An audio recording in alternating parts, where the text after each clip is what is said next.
Vulnerable, alone and too delicate. That's what they think. They think the quiet flower will never bloom, that the cocoon caterpillar will never fly, yet they fail to know that this flower is worth waiting for. Welcome to the University of Manchester and welcome to today's event for the Alliance Manchester Business School Poetry Competition. We have tried over the last few years to expand outside the university and to work with primary schools and with secondary schools. There's also a real appetite for expert writers who can bring their techniques and skills into the classroom and can show teachers the kinds of things that a poem can do, and then work with teenagers or work with younger children where they can test out language and how they feel about things. Today's been a huge celebration, basically, of all the hard work that the girls have put in, probably over the last 18 weeks. Obviously, they've been working with the mentors really hard. Each girl's had the opportunity, who's won a prize, to read their poem themselves, and that's been really inspirational to hear. The storm that is my mind drizzles out as a tear you turn to me on the edge of the highway. Smoke billows behind us to the atmosphere and you ask what's wrong. All I can do is look back at my car. I'm a little broken today. Here at Whalley Range High School we've done lots and lots of work with Manchester University, training various girls for different roles in leadership and mentoring, and we were absolutely delighted to have the opportunity to work on the poetry competition. Lemn Sissay being the Chancellor and being a great poet, we thought it'd be a great opportunity to launch the poetry competition. It's not just Whalley Range that's getting involved in this, it's also Lemn High School.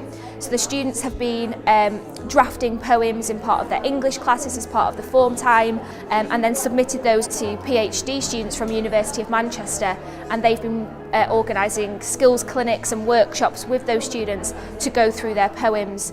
It's been fantastic. Well, we had over 200 entries that we've been dealing with, and all of them you can tell that they've spent time, they've really relished the opportunity to think about their lives and what identity means to them.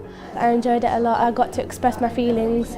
I think the clinics were really helpful about how to improve my poem, and they also gave really constructive feedback about how my poem was good, but how to make it even better. It's an opportunity to meet new people. They can actually help me make my poetry better and my grammar and things. One of the things that's been really exciting for me is reading poems from new writers, is you recognise that there are things there that you can relearn or re-remember for your own practice. I think to write a poem is to feel enabled to speak up for yourself.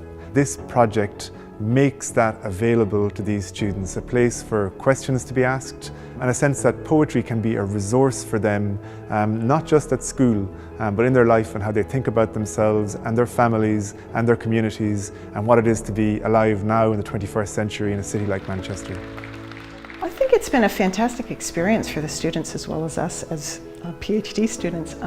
The children have come to us, I think, with really open hearts and open minds. There have been some exceptional poems, and I think that that's just another step for young people who I think feel fairly disempowered sometimes in their world with everything going on around them, to take ownership of this experience and make it their own. I often ask, what they'll do after this contest, if there's going to be poetry. Most of them think that this is just the first of many poems, which is so good to hear.